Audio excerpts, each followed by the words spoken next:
Bom, então hoje estou aqui com a Mari e o Marco, da Fios da Fazenda. Obrigada por aceitarem o convite. Eu fiquei muito surpresa, na verdade, quando vocês falaram que sim, porque eu mandei um e-mail sem, assim, muitas expectativas. Eu falei, quem sabe eles têm um tempinho livre, né, para falar um pouquinho sobre o trabalho deles. E eu fiquei super feliz quando recebi a resposta positiva, porque eu sou muito fã do trabalho de vocês. Eu acompanho faz bastante tempo, apesar de não consumir tantos fios, mesmo porque eu comecei a tricotar faz pouco tempo. Então, é meio que, sabe, quando você manda uma cartinha e a pessoa lê no programa, é meio essa sensação, eu acho. Agradecemos o convite, ficamos lisonjeados. E então eu queria que vocês se apresentassem para quem ainda não conhece. Então tá, eu sou a Mariane, a maioria do pessoal me chama de Mari, e eu sou nova nos Fios da Fazenda, trabalho junto com o Marco há mais ou menos 2 anos. Eu trabalho mais na parte de tingimento e na parte das mídias sociais e do atendimento aos clientes também. E sou tricoteira iniciante, há mais ou menos 1 ano e meio eu comecei a tricotar também. E de formação eu sou zootecnista, então eu entendo um pouquinho do mundo das ovelhas também.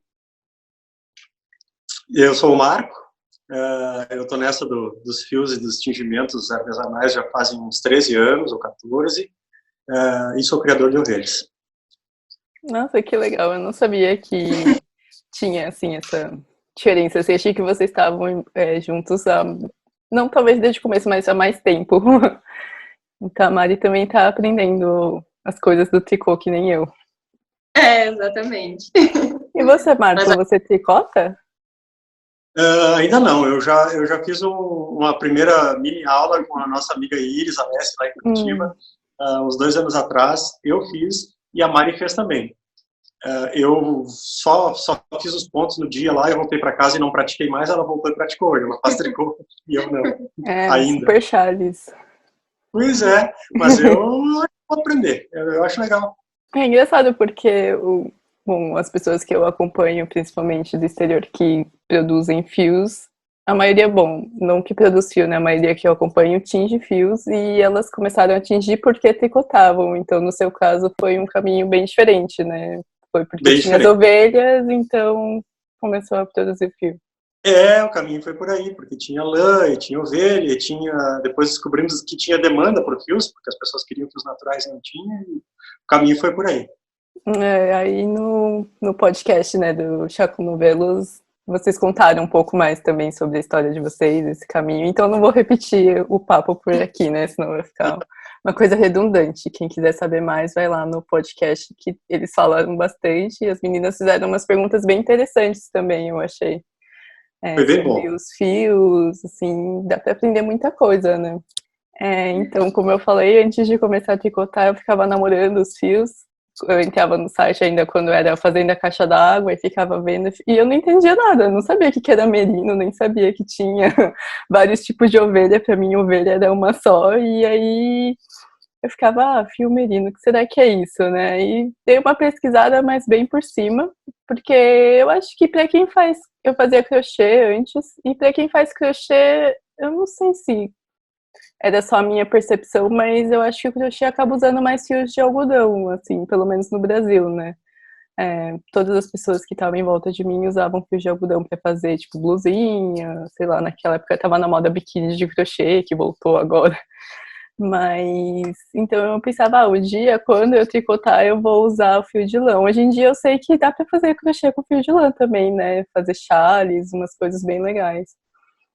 Dá pra fazer blusa, dá pra fazer manta, dá pra fazer várias peças. Dá pra fazer tudo, né? O que você faz de tricô, você faz com crochê, só outra técnica é diferente. Mas eu acho que, não sei se era uma coisa minha ou se é uma coisa mais, assim, do Brasil, que não tem tanto esse costume, eu acho, né? Mesmo porque os fios de algodão são mais acessíveis, eu acho, em geral, né?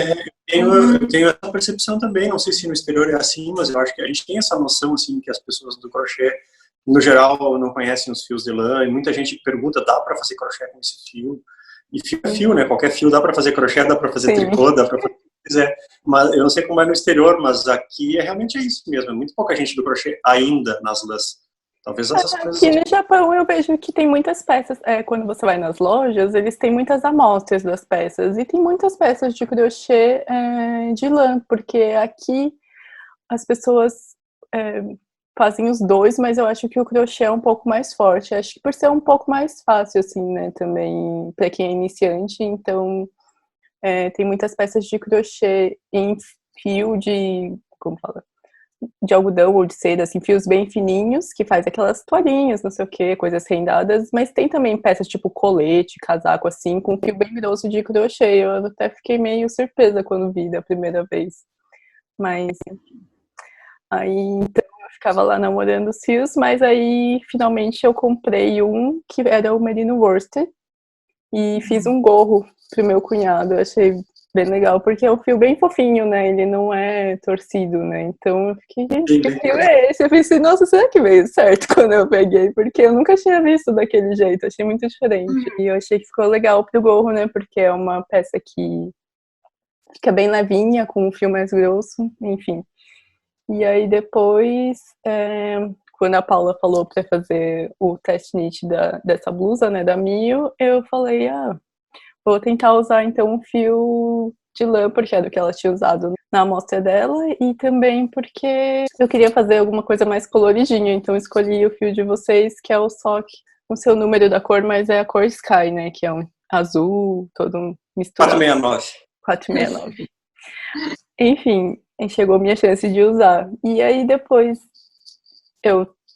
como eu já acompanhava há bastante tempo, eu sabia que vocês tinham várias colaborações com designers de tricô brasileiras, e naquela época eu não conhecia a Paula pessoalmente, bom, eu vi os nomes, né, a Clara, a Iris, mas eu não sabia exatamente quem eram as pessoas, porque eu não estava muito ligada nesse mundo do tricô. E hoje em dia eu vejo que esse trabalho, assim, o delas junto com o de vocês, né, de juntar as duas coisas, eu acho que é bem importante para o mercado do tricô brasileiro. E o que vocês acham dessa relação, assim, porque vocês optaram por fazer essas colaborações? Sim, tem alguns fatores, né? Primeiro, a gente tem um ótimo relacionamento com todas essas pessoas, porque aos poucos todo mundo vai se conhecendo nesse mundo do tricô, não é tão grande aqui no Brasil, então os eventos que acontecem, essas pessoas vão participando, a gente ficou amigo mesmo de praticamente todas essas pessoas antes mesmo de fazer qualquer parceria, qualquer colaboração. A Paula mesmo, a gente está junto conversando e falando sobre fios, sobre tricô há muitos anos, nos eventos que acontecem, ela ajudando a divulgar nossos fios pelo mundo aí fora, com toda a penetração que hoje ela já tem, né, como uma designer bem conhecida, a Iris, a Clara, a Cris Bertolucci fez alguma coisa para nós. Cris também. Muitas pessoas fazem, e a gente conta com essa parceria porque a gente consegue ter um relacionamento bom com elas, porque elas entendem a nossa lógica, e a lógica do mercado aqui dentro, mas que também a gente precisa trazer um pouco do que o mundo aí fora está fazendo. Então são pessoas que também conhecem a lógica do design, a lógica do tricô fora do Brasil. Sei lá, para nós é bem importante manter essa parceria com essas pessoas, sim. Porque acho que um lado ajuda o outro, né? Tanto acho que vocês vão ajudando a divulgar esse mundo de receitas de tricô. Bom, eu não digo que em inglês, mas no estilo como fazem, né? Em inglês, assim, que é uma receita um pouco mais explicada, mais detalhada do que a receita que tem em português. E também elas vão ajudar a transformar os fios em alguma peça, né? Então você passa de uma meada para uma peça pronta, e quem vai querer adquirir o fio vai ter uma ideia melhor do que pode usar, o que vai virar, né? Com certeza. E não só nos ajudam em transformar o fio em obras de arte, porque elas fazem arte com isso, né? Mas também nos ajudam a desenvolver os produtos, porque vão falando das necessidades, falando do que poderia ter no mercado que seria interessante. E aí a gente vai tentando descobrir formas de digamos assim, cobrir essas lacunas. Às vezes a gente consegue, então é um jogo que é bom para todo mundo. É que nem os fios de bordado, né, que vocês fizeram. Eu vi a live de vocês com a Clara e ela falou, porque não tinha fio de lã para bordar, e aí vocês criaram os fios de bordado. Eu achei bem legal isso, porque eu nem sabia também que bordava com lã. Pra mim, bordava só com linha, âncora. Pois então, a gente também aprendeu essas coisas, né? A Clara disse na live, não, brincando, mas nem tão brincando, que a gente está há 5 anos desenvolvendo esse produto. Assim, o produto acabou que saiu, né? A gente vai indo assim. Não dá pra fazer tudo de uma vez também, né? Vocês são uma empresa pequena, então tem que ir andando conforme a perna cabe, né? Uma coisa de cada vez. E falando nisso, a empresa são vocês dois e tem mais pessoas que trabalham com vocês? Sim, a gente tem 2 funcionárias que estão sempre trabalhando conosco, que é a Alzira, que também está há mais de 10 anos já na empresa, e a Aline, que trabalha conosco, e eventualmente algumas outras pessoas que também nos ajudam em momentos de mais demanda para o serviço. Entendi. Então, aproveitando já esse assunto, vocês acham que tem mudado? Bom, a Mari começou a tricotar faz pouco tempo também, mas eu não sei se ela já acompanhava antes. Eu comecei em 2014, a primeira vez que eu morei aqui no Japão, eu vim fazer um intercâmbio. E no inverno era muito frio. Não era super frio, né, igual na Europa, mas pra mim, que sou brasileira, eu achava frio. E fiquei meio chateada, assim, né, aquela época das festas, tal, você tá longe da família, dos amigos, então eu pensei, nossa, preciso fazer alguma coisa, senão eu vou ficar meio louca. E aí achei um fio, era bem simples, na loja como se fosse de $1, né, aqui, e umas agulhas retas e comecei a aprender a tricotar. E pela internet vi vídeo do Super Zipper, da Andrea Eunice, e comecei a tricotar por conta, assim, e nem sabia o que estava fazendo, mas de algum jeito foi. E aí depois que eu comecei a entender o que estava acontecendo, né, tipo, o que é a diferença do ponto meia com ponto tricô, e comecei a ver vários conteúdos em inglês. Porque eu não sei se na época eu não sabia procurar direito, mas ou se não estava tão disponível mesmo, mas não achei muito conteúdo em português e achei mais fácil acompanhar em inglês porque tem muita gente, né, de vários países que produz conteúdo. Mas hoje em dia eu tenho a impressão, não sei se por causa do Instagram também, que acho que muita gente começa a postar o que elas próprias fazem, porque antigamente só quem tinha blog, né, que produzia conteúdo, né, que colocava assim o que estava fazendo e tal. Então, quem não tinha essa ferramenta, tipo, poderia até estar fazendo, mas a gente não sabia, né? E agora no Instagram cada um coloca o seu. Então eu tenho a impressão de que tem bastante gente fazendo tricô no Brasil. Eu não sei o que vocês acham. Eu acho mais assim que o que a gente tem mais contato e o que a gente conhece, o que a gente sabe da história é mais o nosso regional aqui. Porque aqui no Rio Grande do Sul, nas décadas de 50, 60, 70, 80, foi um grande criador de ovinos. Então, todos os trabalhos manuais feitos com lã eram muito valorizados, era o que se tinham. As roupas que tu tinha no inverno, no nosso inverno rigoroso, eram as roupas que as mulheres praticamente faziam.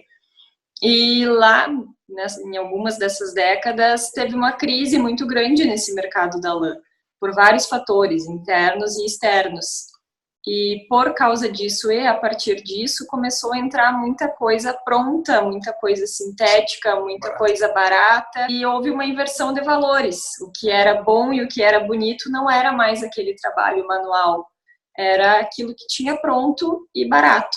É engraçado até porque em alguns momentos, em qualquer lugar daqui, se tu chegasse num armarinho, não tinha um fio bom, um fio bonito de lã.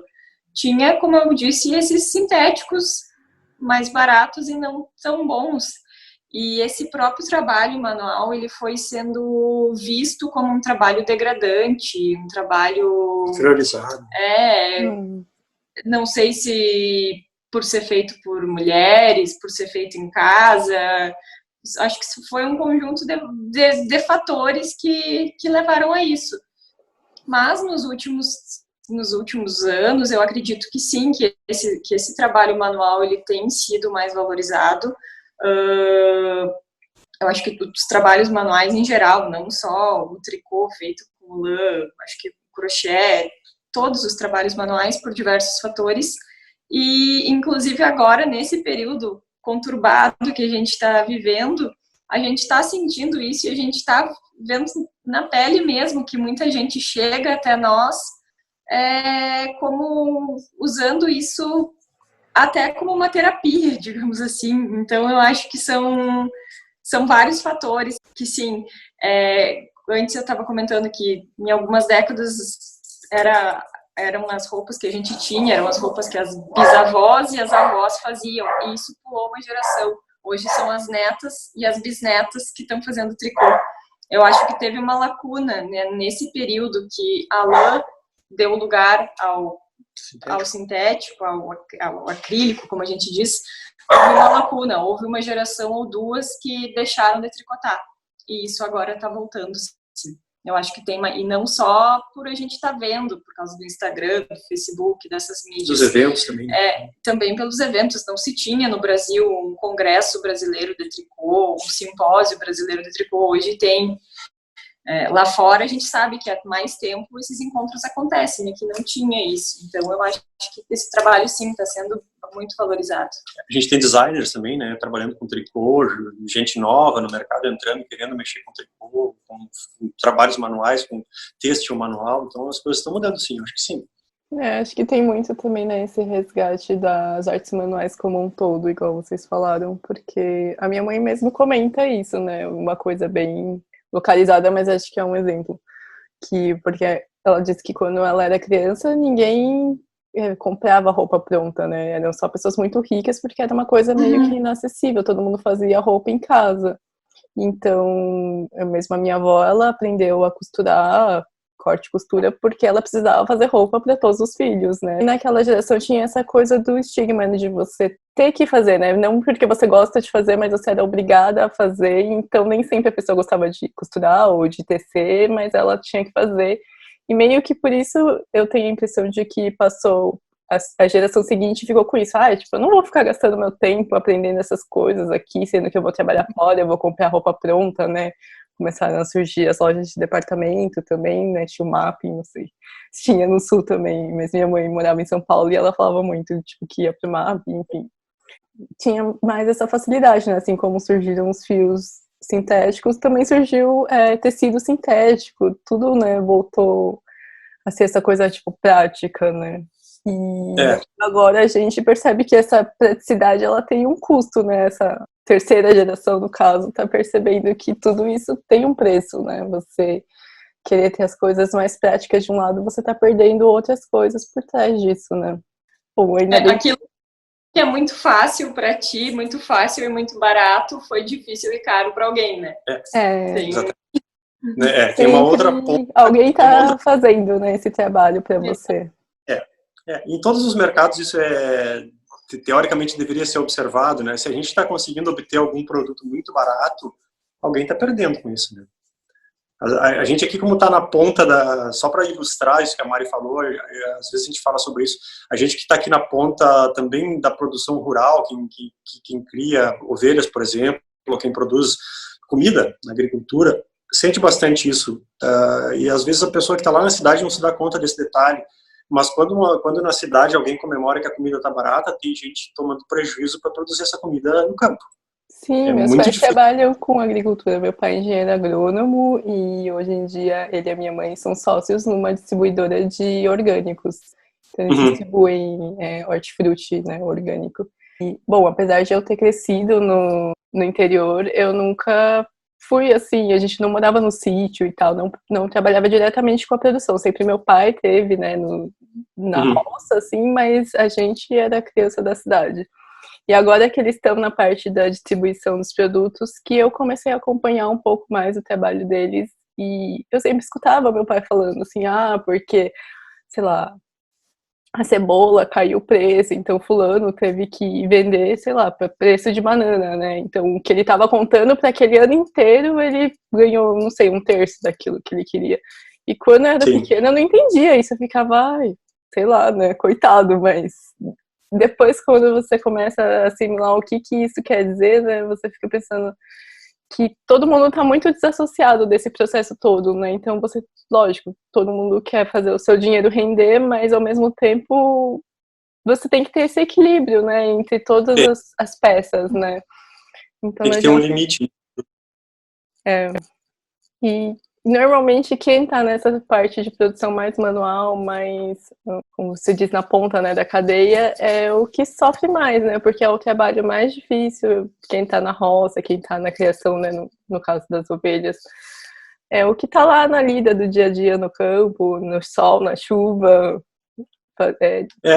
Normalmente tem uma característica também que interessante, que talvez às vezes nem todo mundo se dê conta, que quem produz as coisas de forma mais artesanal não tem capacidade de fazer ganhos de escala nada muito rapidamente, né? Então demora muito a se adaptar ao mercado.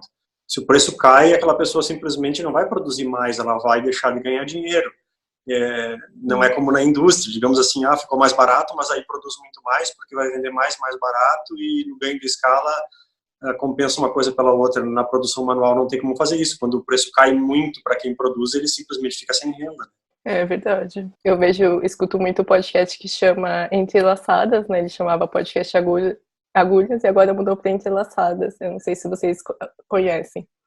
E Não. aí elas é sobre artesanato e tal, né? Quem faz é uma moça chama Fernanda Frias.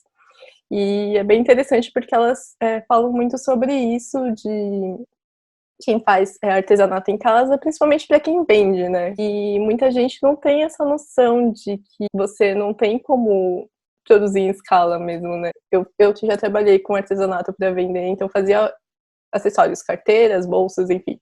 Então, se a pessoa chega e me fala, você pode fazer 10 carteiras para mim, você dá um desconto, porque eu tô pedindo 10 para ela, sei lá, talvez seja bastante. Eu falo, mas, tipo, o meu trabalho para eu fazer 10 carteiras é o mesmo trabalho para eu fazer uma carteira, sabe? Eu vou fazer carteira por carteira, não tem uma máquina que eu vou jogar, então ela vai trabalhar 1 hora e fazer 10 carteiras, ou trabalhar 1 hora e fazer uma carteira. Não, eu vou levar 1 hora para fazer uma carteira e 10 horas para fazer 10 carteiras, né? Essa que é a questão. Não tem grande escala. As pessoas não entendem muito isso. Mas eu acho que eu mesma, assim, eu só fui ter noção completa quando agora que eu vim para o Japão, que eu falei, né, no e-mail que eu mandei, que eu vim e agora eu trabalho numa fábrica de doces, então realmente, assim, você tá dentro da indústria e sentir o que é o chão de fábrica. É totalmente diferente, né, do que você escutar, né, ou você ver uma notícia, assim, e você realmente sentir isso na pele. Eu acho que você tem noção do que é o trabalho da indústria, né? Então, é lógico que hoje em dia a sociedade gira em torno disso, né? Uma boa parte, pelo menos. Então, a indústria meio que ficou, como se diz, não é bem banalizada a palavra, mas todo mundo aceita isso como uma coisa natural, eu acho, né? Assim, lógico que na indústria vai ser assim, né? Você tá ganhando por hora, você vai ter que produzir o máximo nessa hora que você tá ganhando. Mas quando você tá nesse dia a dia, assim, é muito cruel, eu acho, né? Porque, por exemplo, na fábrica que eu trabalho, você não tem... tipo, se você sai para ir pro banheiro, você tá gastando 10 minutos da sua hora de trabalho, por exemplo, né? Então, meio que você tem que valorizar esse tempo e tal, assim, é uma coisa que você não consegue ir a hora que você quiser, você tem que depender dessa pausa da linha, né, porque você não pode largar a linha lá sem ninguém, porque ou vai faltar algum parafuso na peça, bom, no caso eu trabalho com doces, vai faltar uma decoração no doce, um morango em cima, enfim, então... Eu acho que o trabalho de vocês é ainda mais especial por causa disso, porque eu fico imaginando uma fábrica de fios, como seria. Eu vi alguns vídeos já, né, de indústria noveleira, e eu fiquei tipo, são muitos fios, né, então tem aquelas máquinas que fazem os novelos, tem as máquinas, né, que fazem toda a fiação, enfim, e eu fiquei, nossa, né, é uma coisa meio louca. E vendo os vídeos de vocês, eu acho que foi quando a Lu Gastal foi, né, que fizeram mais mais vídeos no Instagram, eu fiquei olhando e falei, nossa, eu não acredito que eles puxam assim com a mão, sabe, como se diz, a meada, assim, do tingimento. Eu falei, nossa, é totalmente diferente, assim, é uma escala, assim, não tem comparação, assim, não dá pra falar que é o mesmo trabalho de tingimento que industrial e o tingimento que vocês fazem. E por mais que eu sempre visse que estava escrito que é um tingimento artesanal, eu não tinha ideia, né, dessa proporção, assim, dessa diferença que tem. Então eu queria um pouco que vocês falassem assim, sobre isso, tipo, se é uma escolha por necessidade ou uma escolha assim porque vocês preferem fazer dessa maneira. É interessante a gente também ter a oportunidade de mostrar, né, fazer vídeo, fazer material, a gente está sempre atrás disso, porque a gente também tem um pouco de noção de que as pessoas não conseguem entender como é que essas coisas acontecem, né? Mas é isso mesmo, o trabalho que a gente faz é totalmente artesanal mesmo, ele sempre foi assim desde o começo, e ele é uma opção. É uma opção, digamos assim, por fazer menos e fazer melhor. Fazer alguma coisa que a gente consiga dizer que é bem feito, que a gente consiga se orgulhar de fazer daquela maneira, embora às vezes o trabalho, a forma de trabalhar faça com que o produto acabe ficando mais caro do que a gente gostaria, talvez menos acessível do que a gente gostaria, mas é uma forma de fazer o produto com qualidade da forma que a gente acredita, né? Então, nós viemos desde o começo fazendo esse processo e não teve nenhum momento que se pensou em transformar isso em escala mais industrial. Até porque a gente tem essa noção de que se precisar aumentar o volume de venda, vai fazer o mesmo caminho que as indústrias têm que fazer. Baixar preço é baixar qualidade, produzir mais, gastar mais recurso para fazer a mesma coisa, sei lá. Entrar num processo industrial não é a nossa intenção, nunca foi. Então a gente começou por esse caminho e pretende continuar assim. A gente acha que dá para fazer assim. A gente tem alguns exemplos fora de empresas que trabalham com tingimentos artesanais e que são artesanais, ainda são chamadas artesanais e são de certa forma artesanais, que fazem muito mais volume do que nós. Então a gente tem muita coisa para fazer ainda antes de pensar que não dá para fazer de forma artesanal.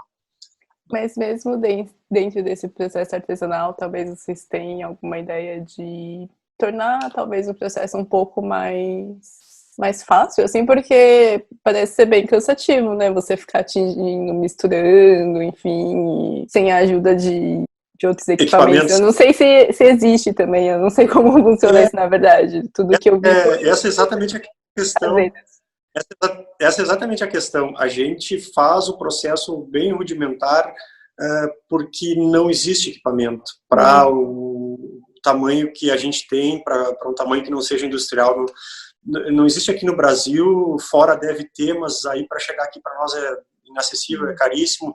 Eu sei que nos Estados Unidos tem muita coisa, a gente vê muita coisa pela internet e tal, mas não existe nenhum equipamento. A gente faz os equipamentos que a gente tem, que são algumas máquinas que nos ajudam a fazer as meadas, que nos ajudam com alguma coisa, são feitos em casa. A gente fez a partir de sucata, a partir de madeira, a partir de motores de máquina de costura, todos os nossos maquinários. Além de produzir fios, então vocês têm que produzir as máquinas. Tem que ser a gente tem que engenheiro, então, projetista. A sua pergunta, se a gente pretende melhorar, ou procurar a forma de melhorar isso, sim. A gente está constantemente pensando nisso e vendo como poderia fazer. A gente está no processo agora de tentar melhorar alguma coisinha na questão dos tingimentos, das panelas, melhorar a questão do aquecimento. Aos pouquinhos a gente vai, digamos assim, aprimorando e deixando o trabalho um pouco mais fácil para nós mesmos, né? Sim, eu pensei nisso mesmo, porque a qualidade do fio é indiscutível, assim, o tingimento. Eu tenho essa blusa e você vê que, tipo, ela não solta quase tinta, o tingimento é bem uniforme, né? Eu comprei 2 meadas e as 2 meadas eram bem uniformes, mas, assim, eu fico imaginando o trabalho para vocês mesmos, né? De lidar com isso no dia a dia e todo dia. Às vezes eu vejo no final de semana a Mari postando, né? Que estão tingindo o fio, eu fico, meu Deus, você fica, sei lá, quase todo dia fazendo isso e deve ter alguma ideia de alguma coisa que dá para fazer, né? A gente vai procurando melhorar, mas a função toda essa de tingir lã, eu não sei o que a Mari acha, mas eu sei que, para mim, de todo o negócio, o mais legal é estar lá mesmo tingindo. Não? Eu sei que a Alzira, que trabalha conosco há muitos anos, também adora estar lá tingindo. Depois ela vai ver esse vídeo e vai concordar comigo. A própria Aline, que já está há menos tempo, talvez vai chegar lá e vai dizer, eu também gosto de tingir, porque ver o processo de pegar o fio cru, das meadas que a gente mesmo fez ali e transformar ele naquela as cores que a gente quer e depois ver secar e ver ficar bonito, as pessoas acharem bem-vindo, é muito gratificante. Então, mesmo que seja um pouco trabalhoso, acho que todo mundo gosta. O grande graça é ficar lá tingindo mesmo, molhando as mãos, molhando a roupa, puxando cordinha e tal, mas é legal. Que bom, então, que essa é a melhor parte. É que acho que talvez que a gente que olha de fora dá uma impressão de que é muito trabalho, mas acho que é tipo tricotar, né? Quem olha de fora fala, nossa, por que ficar tanto tempo ali pra formar só esses pontinhos? Mas essa é a graça, né, da coisa, né? Você fazer uma coisa que era uma meada virar uma peça pronta. Então, no caso de vocês, uma meada crua vai virar uma coisa totalmente diferente do que era inicialmente. E depois ainda vira uma peça pronta na mão de alguém que mostra pra nós, que a gente fica mais feliz ainda. Que legal. E tem muita outra parte, então, burocrática por trás, né, do negócio. Então, o tingimento é a parte legal e tem a outra parte mais, vamos chato. dizer, não tão legal.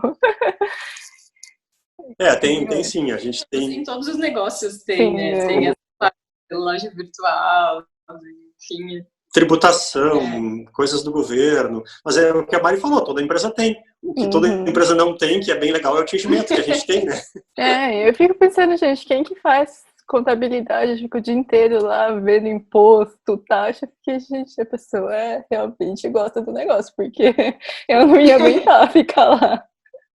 Passa o dia todo lá, não tinge fio nenhum, né? Então, nem encosta, assim, numa coisa fofinha no dia inteiro. Sim.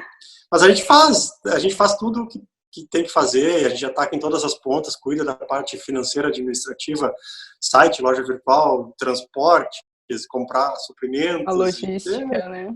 A logística. Mas tá dando certo.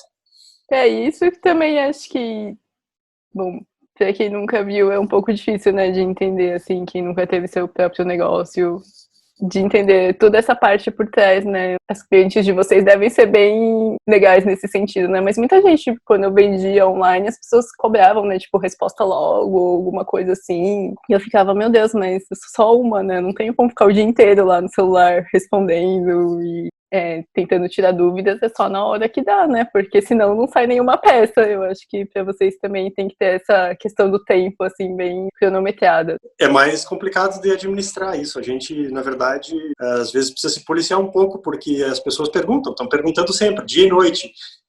E a gente, às vezes, quer atender todo mundo, então tenta atender, às vezes não tão bem, mas tenta. Mas, no geral, também está dando certo. Assim, a gente não tem, o pessoal não tem reclamado. A gente está conseguindo gerenciar essa parte da comunicação.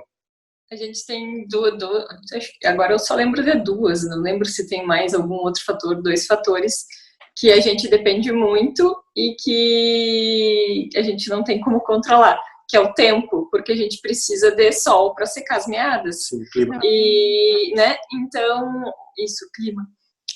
Então, ano passado foi um inverno muito chuvoso. No inverno é quando a gente tem mais movimento. Então, às vezes, atrasava 1 ou 2 dias, porque passava a semana toda chovendo, não tinha como secar o fio.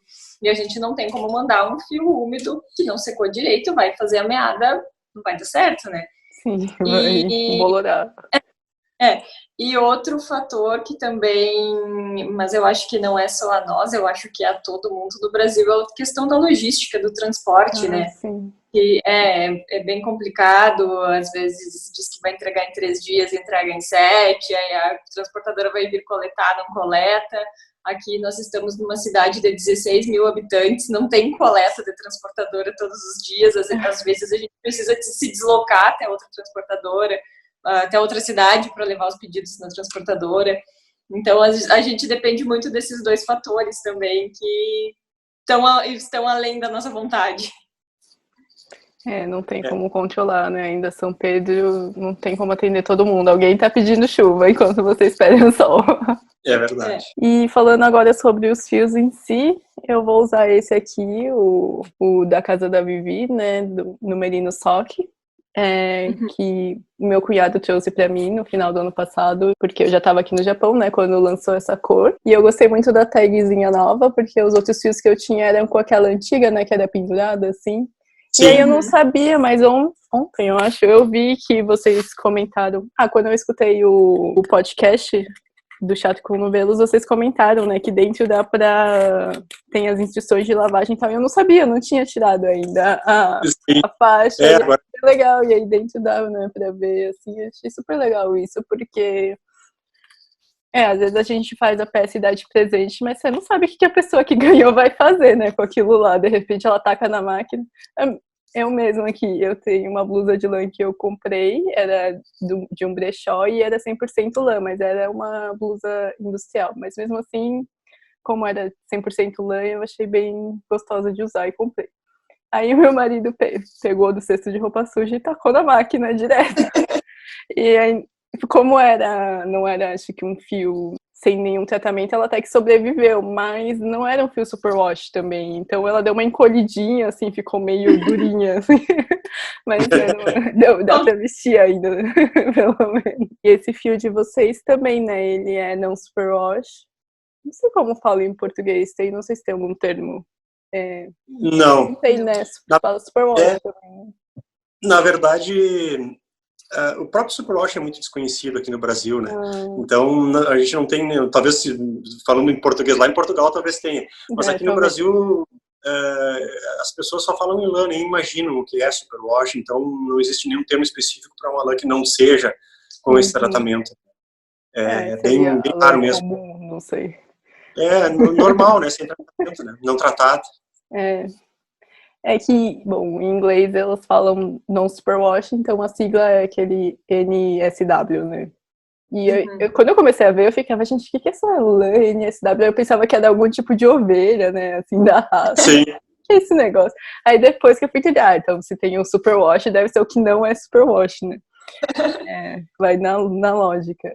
E eu gosto bastante desse fio, é o mesmo que eu fiz essa primeira blusa, só que esse daqui, como eu fiz um tingimento, usei o tingimento, como se fala, artístico, né? Mesclado. Isso. E eu acho que ele não aparece muito esse detalhe dos triângulos, que é o que dá o charme da peça, porque na época eu só pensei, eu quero usar um fio mais legal, né, assim, e aí você coloridinhos e tal, e eu pensei, vai ficar bom. Só que eu acho que ficou um pouco colorido demais, talvez. Nessa parte de baixo ficou bem legal, que já é só o ponto... Não sei como fala em português. Que é ponto tricô direto. É o jersey, mas ao contrário, né? Porque ele é em tricô. O ponto tricô pra fora. Enfim, aí é liso, então ficou melhor. Então dessa vez eu queria usar um fio que fosse de uma cor só, né? Um fio sólido. E daí a Vivi tinha lançado bom, vocês, né, com a Vivi, enfim, tinham lançado esse fio cor de rosinha, eu achei muito fofo. E é uma cor que eu adoro, então acho que vai ficar bem legal com essa blusa, com a receita da blusa. E além disso é um fio com tingimento com o pau-brasil, que tem uma história toda, que é bem interessante também. Né, a questão, né, do reaproveitamento, e vocês falaram também lá no podcast, então eu não vou repetir aqui. Quem quiser saber vai escutar o podcast lá do Chico Novelos, porque lá tem muita informação. E daí agora eu vi que vocês lançaram, né, o Superwash, os fios que podem ser lavados à máquina. E eu acho que também dá certo. Eu conversei com a Paula, ela falou que daria certo com essa receita, porque ela é para fio fingering, né, que eu acho que a espessura desse aqui. Mas o outro é um pouquinho mais fino, né? Acho que ele é light fingering, mas mesmo assim ela acha que ficaria bom aqui com essa receita. Só vai ficar talvez um pouquinho mais aberta a trama, mas pro Brasil eu acho que isso é até bom, né? Porque mais quente, então dá pra usar mais a blusa, eu acho. A espessura dos dois varia bem pouquinho, quase nada. Então, talvez... Mínima.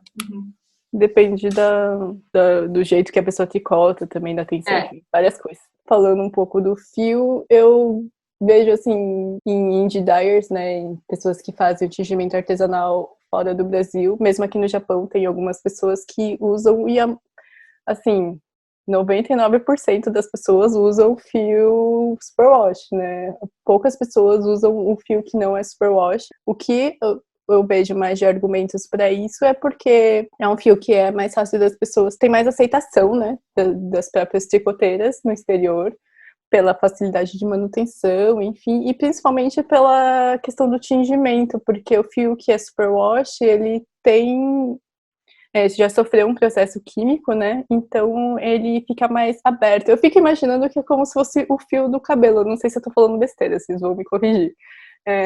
tipo, que a gente descolore o cabelo e abre as escamas do fio e daí ele recebe a cor, né? Por exemplo, meu cabelo é super escuro, então eu sempre tenho que abrir o cabelo para receber uma cor nova. Então, eu não sei se a lã também é isso que acontece. Mas mais ou menos isso aí.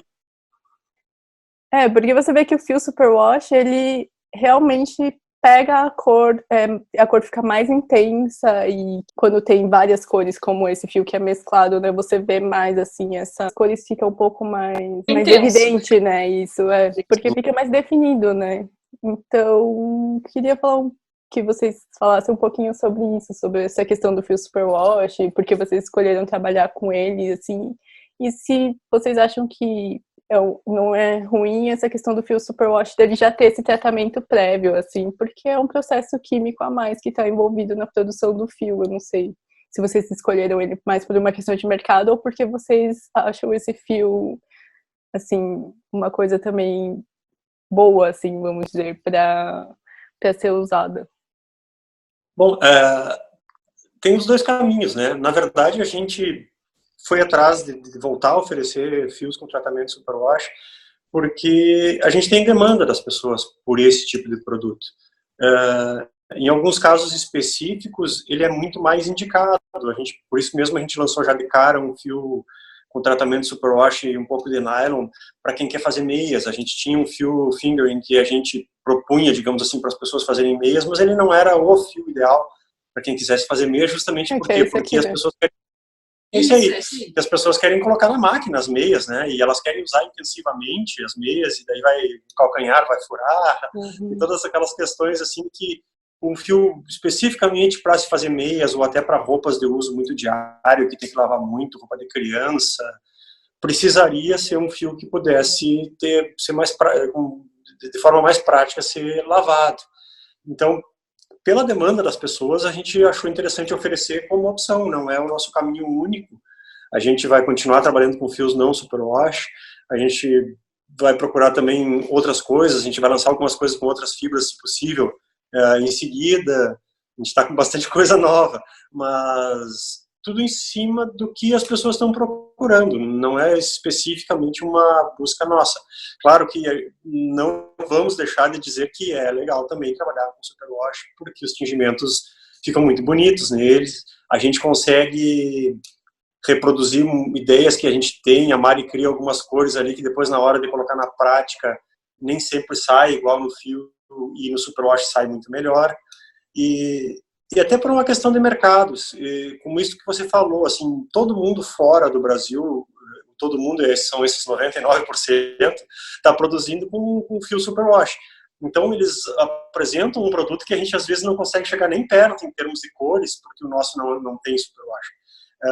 Marcas que a gente admira, que são tingidoras de forma artesanal, como a Malabrigo, que chega no mundo inteiro, e aqui nossa vizinha, como marcas americanas, como Madeleine Tosh, como outras marcas na Europa, La Bien-Aimée, eles trabalham quase só com superwash e conseguem cores incríveis, e a gente não tem como chegar perto dessas cores sem também usar a mesma base. Então a gente está indo por esse caminho também, de também oferecer coisas parecidas com o que o mercado está acostumado a ter, até para a gente ter meio de comparação e conseguir chegar lá nesses clientes também.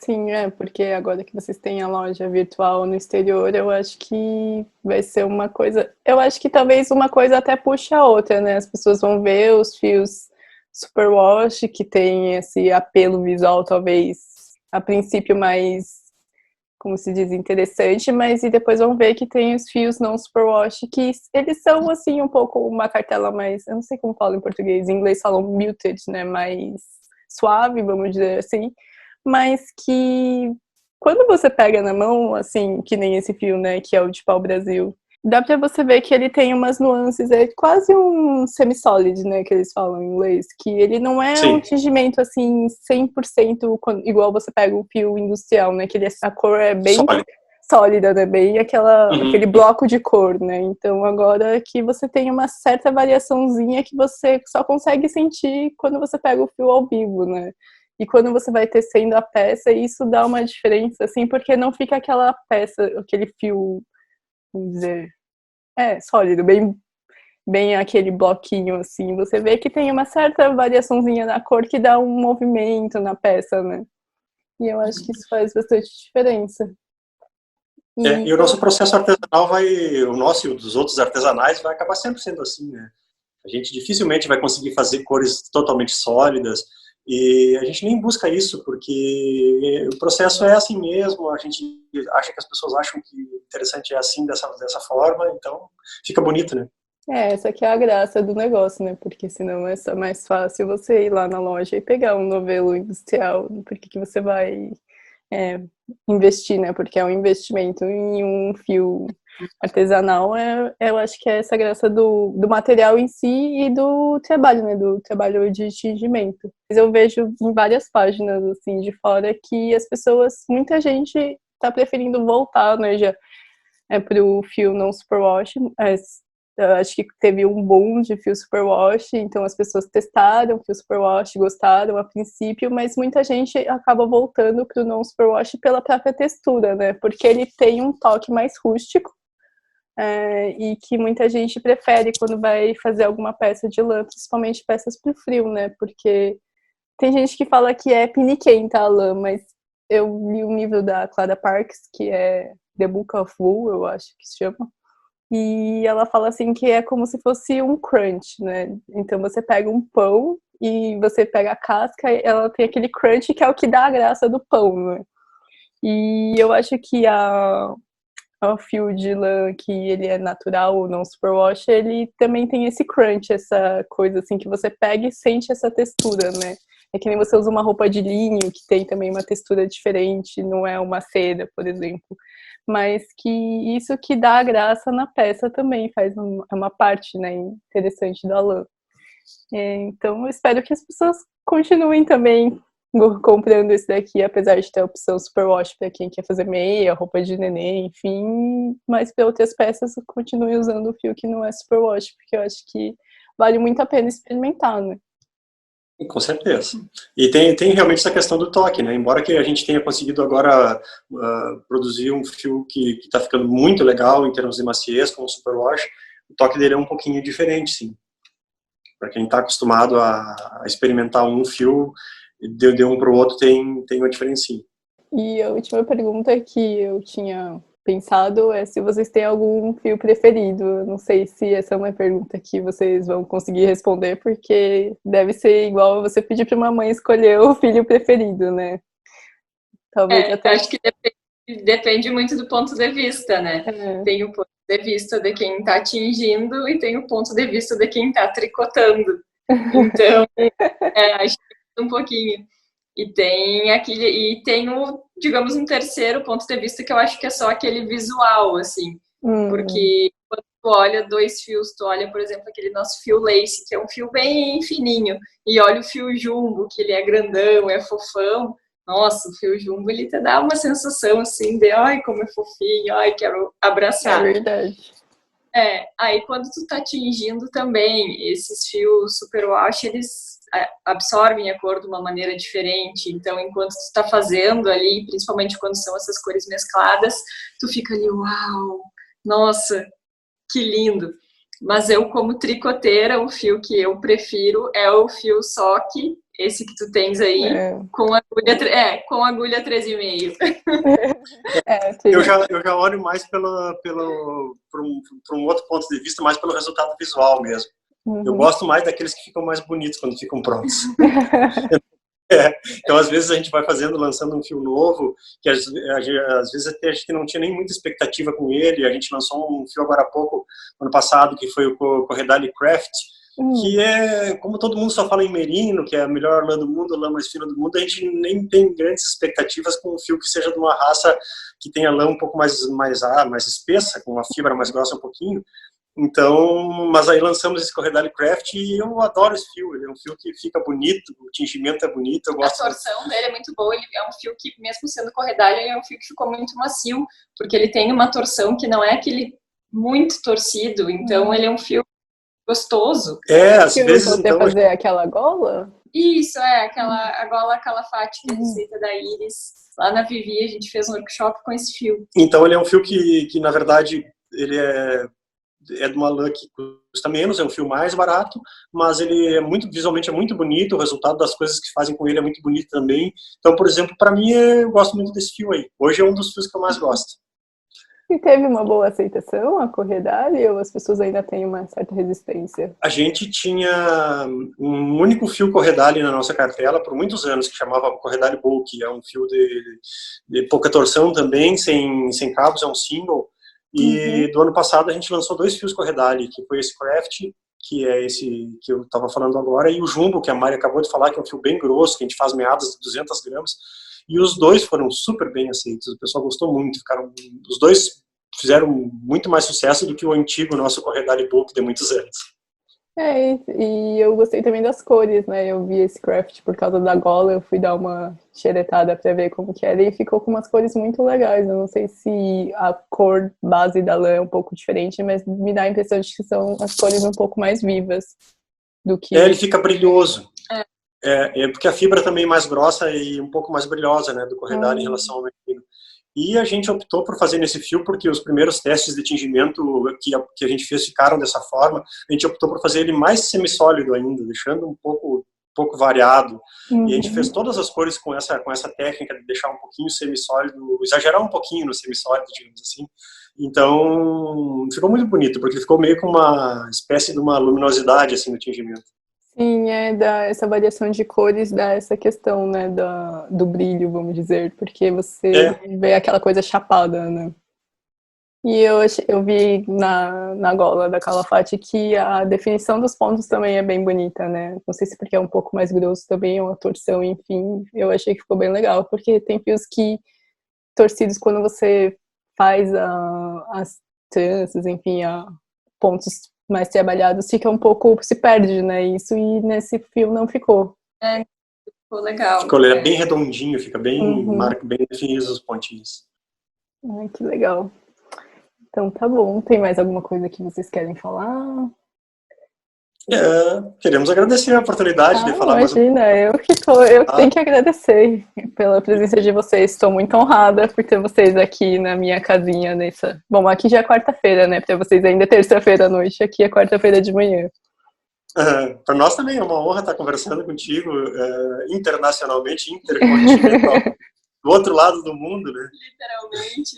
Literalmente. É muito legal.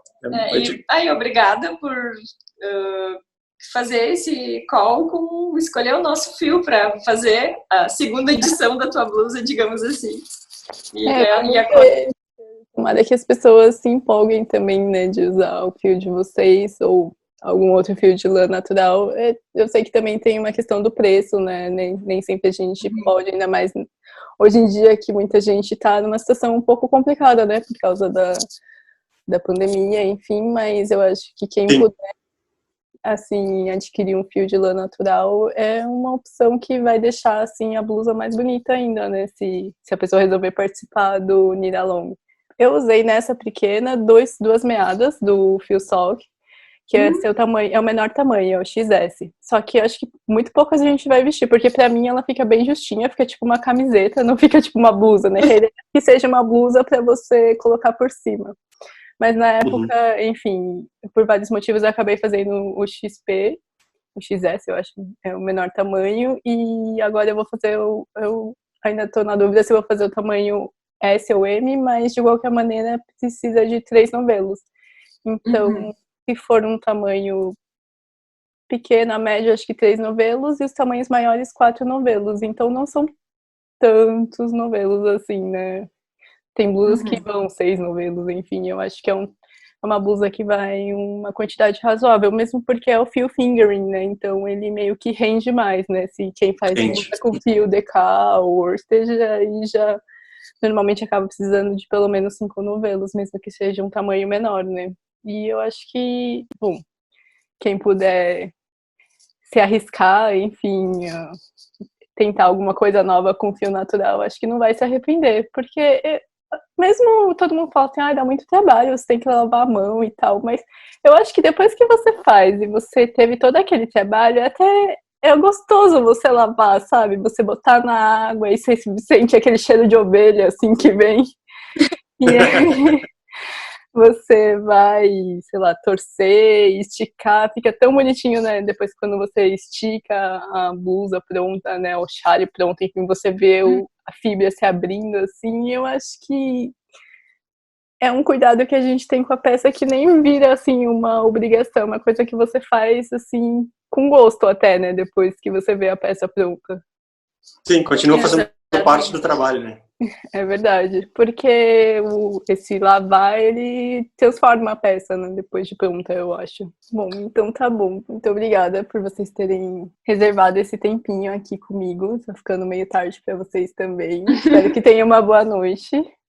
A gente agradece e ficamos à disposição para quem quiser nos procurar, entrar em contato conosco. A gente está sempre nos nossos canais. O arroba de vocês no Instagram.